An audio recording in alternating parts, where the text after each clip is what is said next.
65% of the vote. I think it'll be higher next time. It is my distinct honor to welcome home the 49th Governor of the great state of Tennessee, Knoxville's very own Governor Bill Haslam.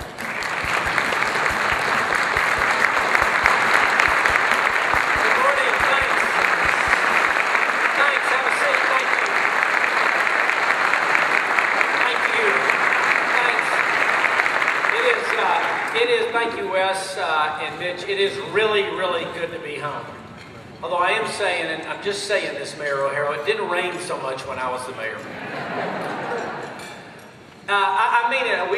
Chrissy and I love every chance we have to be home. We've had a chance to be here for a long weekend, and thank you for scheduling this on a Monday morning. It gave us another reason to spend another night at home, which we love. A lot of you have asked me, well, how is it going as governor? How do you like it? And in a very nice southern East Tennessee way, you say, well, and how are you doing at it? Which is the way of saying, have you done anything to embarrass us?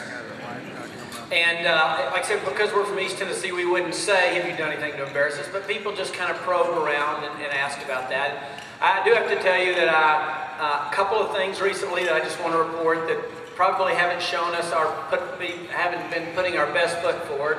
I was thinking, I was sitting here and somebody said, do you eat every meal like this, just wolfing down 3 bites before it's your turn to speak? And I said, I pretty much do. The last 2 I've done before this, I was somewhere, I think I was in Kingsport or Johnson City Friday at a lunch. And they had like some sort of chocolate cake there that had whipped cream on it. And I didn't realize it, but in the process of wolfing down my lunch real quick, I had gotten the whipped cream all down the arm of my blue suit. And so I talk with my arms, and there's all these pictures of me in the Johnson City paper with this white whipped cream racing stripe down my blue suit. So that's okay, you would learn from your lessons. And Saturday night I was speaking at something at a church here in Powell, and I was going to go right after the UT basketball game, and so I thought, I don't want to wear a suit to the game, so I'll just wear the pants and pull an orange sweater over it, and then I'll pull on my coat once on my way to the game. And the suit was the one that I'd left in my closet here in Knoxville, so I hadn't had it on, definitely since last winter. As I pull it out, as I'm walking into the church that night, I look, and the moths have gotten my coat. And there's a white patch here where it's, these were healthy moths, I think. So I sat there the whole night, that time looking like I had been attacked by a lion and lost the fight. So this morning I made double sure and checked, and hopefully I won't do anything to embarrass you much. All right, let me ask a question. I realize it's a big room, you're going to have to be bold and interactive anyway. Let me start with this question. What's the governor's job? Well, what is the governor supposed to do? And I really am looking for answers here. So, I heard a voice. Vice Mayor Pavlis came with what somebody who's in a fiscally responsible legislative position would say, the budget. And I think you could not be more right. Anybody know what the state of Tennessee's budget is? And I see some Bill Dunn, you can't answer, and I know there's some others around here, but anybody know what the total Tennessee state budget is? Somebody nailed it down there. Doug Overby, you can't answer either. $31 billion, okay? A whole lot of money. Chrissy was speaking somewhere recently, and she asked, and I was there, she asked the question, said, well, what does the governor do? And she was speaking to a 3rd grade class, and this little girl who has braided pigtails stands up and says, the governor is supposed to manage the state in a fiscally responsible way. And that kind of sums it up pretty well, right? But the budget drives policy. Where we decide to allocate dollars in times of scarce resources really drives what we do. So setting a budget that you can pass and serves the needs of the state is one of the huge jobs. What else? What else does the governor do? Mr. Edwards. The governor leads, right, and different people define leading different ways and where they would like you to lead in different ways, but obviously that's one of your roles. I don't know if you're the CEO of the state or not, but you're invested with a lot of leadership responsibility. What else? What else is the governor's job? Say again, India. India Kincannon, no surprise, would say support public schools, and she should say that. I actually think of all the things I do, maybe keeping Tennessee moving forward with K-12 education is the most important because it's tied to everything else. So we actually spend, as I look back over the first year, we probably spent more time talking about K-12 education issues than anything else, and I think appropriately so. What else? We're at Chamber of Commerce lunch, so you should, or breakfast. We should work at bringing jobs to Tennessee. All those things are true. One of the things I think, though, that gets left out is this. Does anybody know how many employees the state of Tennessee has? 40,000. Somebody answered in the back. I'm not sure who, but you're exactly right. And what all does the state do? What business are we in at the state? What do we do? We have tourism. What else do we do? We build roads and highways. I heard somebody say corrections. We run prisons. What else? We have about a third of our budget goes to health care, providing TennCare, which serves about 25% of our citizens. What else? Mental health is a huge issue that the state is engaged in. What else? Higher education. We literally help educate everyone from 4-year-olds in pre-K programs to people getting PhDs right around the corner at UT. Anything else? We could go on. Children's Services, we help families that adopt. Tennessee, by the way, fun fact, has the fastest time to placement for adoption of any state in the country. There's a lot of things like that we do that are part of our everyday ongoing business. Here's what I think the governor's job is in the end. We're supposed to lead. We have to come up with a budget that works. In the end, my job is to give the very best service we can in all these responsibilities that we have at the lowest possible price. All right, now when we talk about price in government, what's the price? Taxes, right? And so the job is to, for the very lowest amount of taxes we can, provide the very best service. That's what we're doing. So here's some things that we're focusing on this year. The first one is taking a look at some issues around, one of the things we did not mention just now, crime and safety issues. We're focusing on some things that are big problems, unfortunately, in Tennessee. In Tennessee, we're either in the bottom 5 or top 5, whichever is the worst 5, in terms of states with a prescription drug abuse problem. The average Tennessean has 17 prescriptions. The average American has 12. In Tennessee, listen to this. An emergency room is more likely to treat you for a drug overdose from prescription drugs than they are from what we typically think is a drug overdose from cocaine or heroin or something else like that. So we're changing the process for making certain there's a better way to monitor and track prescription drugs. I have, over the past year, talked with businesses all over the state and all over the country. Companies that have locations here and companies that we wish had locations here. And the conversation tends to, I spend the first half of it, or the first third of the conversation asking about their business, the next third trying to sell Tennessee, and then kind of the final third wrapping up. And in the wrap-up process, I always ask the question, I say, tell me what your experience is with Tennessee. What's your experience doing business here? And I've done that, everything with the executives from the new Volkswagen plant in Chattanooga to firms that have 10 employees. The feedback is remarkably consistent. It goes along these lines. And I'll quote from the Volkswagen people. We love being here. East Tennessee is incredible. We keep waiting for the honeymoon to wear off and for people to quit being nice. We keep waiting to find those folks who aren't really willing to work hard, but we don't. The spirit and work ethic are tremendous and much, much more than we even hoped for. And you know, the Passat, which they made there, was named Car of the Year in its first year. They produced more cars quicker and with better performance rating than they'd even planned to do. So the results are wonderful. But, and there's always a but, whether it's Volkswagen or someone else, they say, the depth and breadth of talent, particularly technical talent, engineering, information services, etc., is very worrisome to us. And as we look at expanding, that's the big question we have. Will you have the depth and breadth of engineering, IT talent, science, math, skills, etc.? Will you have the depth of talent that we're going to need? And That's obviously a very appropriate question. They're literally in the position of trying to decide, are we going to expand that plant? Are we going to move Audi there? Are we going to move them to Mexico? Real life issues. And one of the key determinants is, will we have the depth of training of our workforce that we'll need? Well, that doesn't just start when you're a junior in high school or you're a freshman at community college. It really starts in K. And it's why we have to keep the pressure on for renewed performance. Some people have said, well, it feels like you all are picking on teachers all the time. And I said, I hope and I know that nothing could be further from the truth. What we're asking everybody in Tennessee, students, who we now require next year of math and science to graduate, teachers, principals, superintendents, elected folks, parents, is to raise the level of expectation, to believe in better. We can believe in better in Tennessee, and we have to. And that's where I think we are in education. The next set of legislative ideas all have to do around what I talked about with having government give the most effective and efficient service that we can. Now, I won't take a poll in here, but just think about, okay, the times you interact with the state of Tennessee.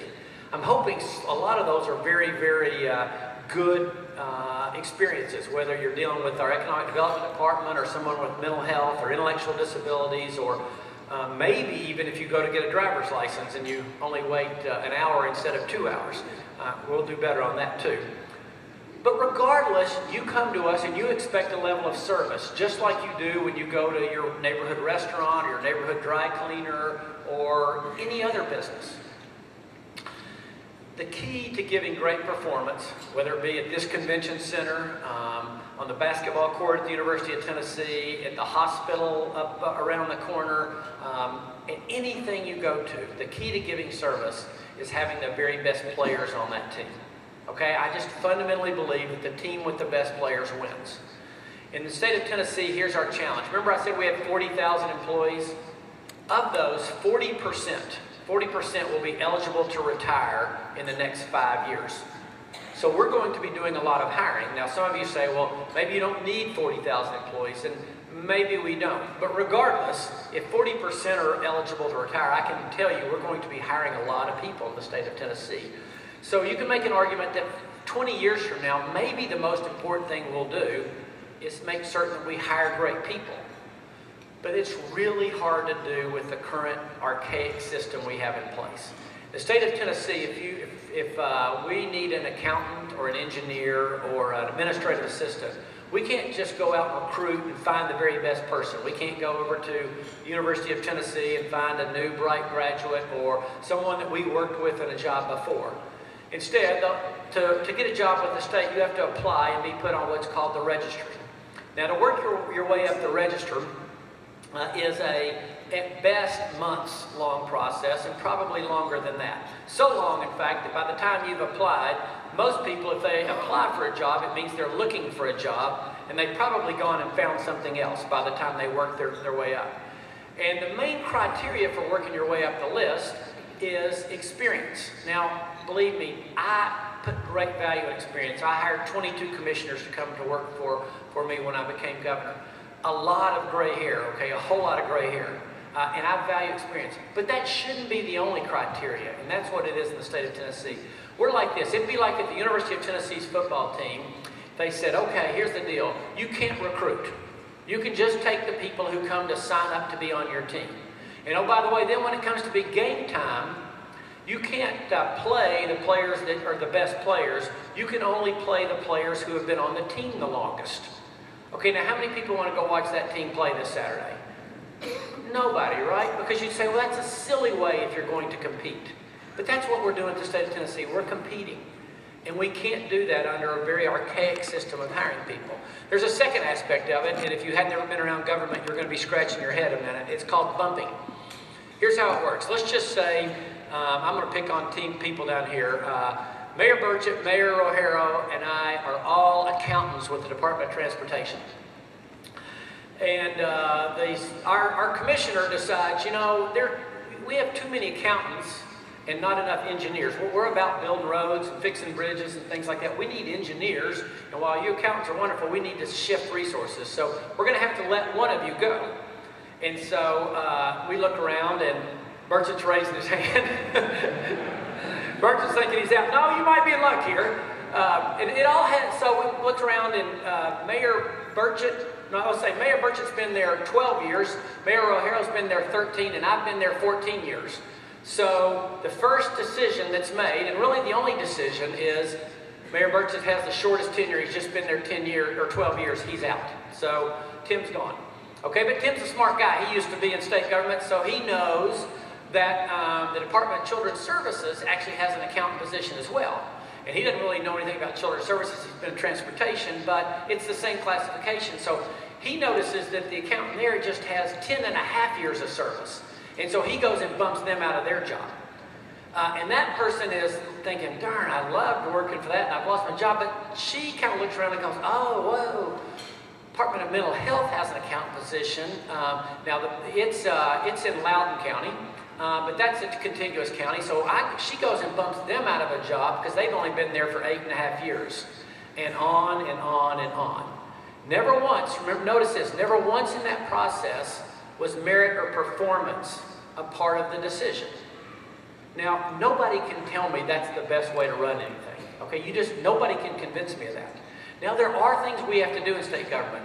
I realize it's a political environment, so we are going to put appeals processes in there anywhere in the process so that you'll have a 3-step appeals process. Right now, we have a 6-step grievance process. If an employee is disciplined, demoted, or laid off, there's a 6-step grievance process which can last up to a year. Again, a problem because during that grievance process, we can't hire their replacement. So let's just say that person works at the driver's license center and you go there and you think, well, normally it's a little slow, but it's really slow now. And they say, well, that's because we laid off Bill and Bill is grieving this and we can't fill that job. So we're one attendant short until we do that. All of this system was put into place for a good reason initially. Why was this system put into place? Anybody know? Favoritism, political cronyism, hiring your friends, etc. There's a good, like everything else, there's a good reason behind this. But I would submit that the cure is worse, it's been way worse than the original disease ever was because of the process that we've gone through. You say, well, how do we know you don't just, hire all your friends or Uncle Freddie to run work at children's service? He doesn't even like kids. How do we know you won't do that? I'd say this. In the end, the proof is in results. As governor, of those 40,000 employees, there's about roughly 4,000 that I could have fired day one. I could have come in and said, thank you very much, you guys are all gone. You were Bredeson's people, we need some Haslam people in here, you all are all gone. You have, for 10% of the people, you have the total right to do that. At the end of the day, 1 year later, counting the people who have retired, the people who have moved, the people who have passed away, and the people we've changed out, less than 15% of those jobs have been changed, and we have total authority to do whatever we want. Another way to look at it is this. Of those employees like that, they're called at-will employees, the average tenure in state government is 12.5 years. The average tenure for those folks with civil service protection is 12.5 years. So you can see we devised a really archaic, ineffective system to help deal with something that I think isn't nearly the issue as what it's caused us to do. Okay, the last thing that I wanted to bring up is this. As I said, our job is to provide the very best service at the lowest price, and the price is taxes. So we are proposing to actually decrease 2 very important taxes that people in Tennessee pay. The first is grocery tax. In the state of Tennessee, on sales tax to the state, what do you pay? Does anybody know? Don't count the local portion. What do you pay in the state? 5.5 on groceries, 7 on everything else. But I think the General Assembly and prior governors in their wisdom had moved the 7, or they set the grocery rate lower than the others because the argument would be everybody, regardless of income level, has to buy groceries. And you can make an argument that it's the one tax that almost regardless of income level, people pay about the same amount of. Okay, sales tax, you can make an argument that upper income people tend to pay more. They buy more cars and more clothes, etc., than lower income folks. But groceries, everybody pays a roughly similar amount. And so if we're going to lower taxes for all Tennesseans, that's the right place to attack it. So we're proposing over the next 3 years to lower the grocery tax from 5.5% to 5%. Again, it's something that will touch every Tennessean. The other tax we're talking about is something that actually only touches a very few Tennesseans. It's called the estate tax. Anybody, when do you pay the estate tax? No, what happened? What do you have to do to pay it? You got to die. Right. In the federal government, there's an exemption level that starts at $5 million. If your estate is under $5 million, you don't owe anything. But in Tennessee, that exemption level is $1 million. Now, what is the result of that been? Well, one, we bring in some money as a state, but two, there are a whole lot of Tennesseans who don't live in Tennessee anymore. You would be surprised at the people that you know who you think live in Tennessee but have decided to move to Florida because it is cheaper to die in Florida.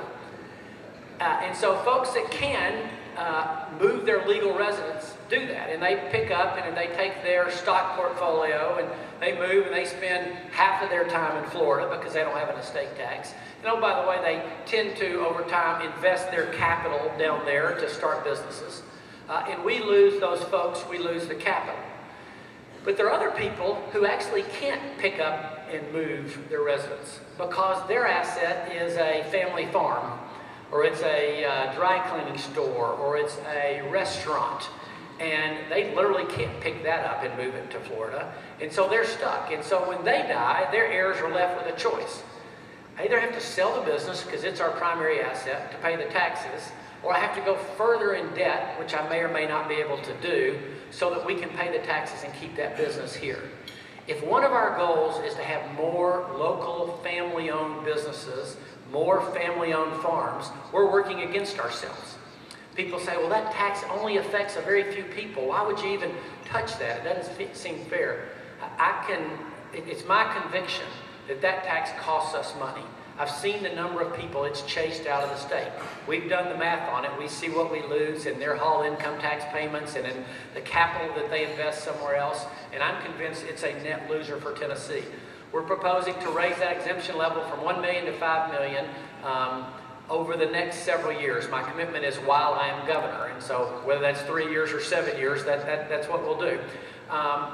That will cost us about $14 million this year. The grocery sales tax will cost us about $18 million in lost revenue. So this year we're just moving it from $1 million to $1,250,000. Interestingly, a lot of the estates are in that $1 million to $2 million range, which is where the folks who are being penalized the most. Anyway, that's the proposals that we put forward. Those sort of things we're working on. I think we've hopefully left about 15 minutes for questions. Is that I look at Edwards like he knows what's going on. Ron, is that right?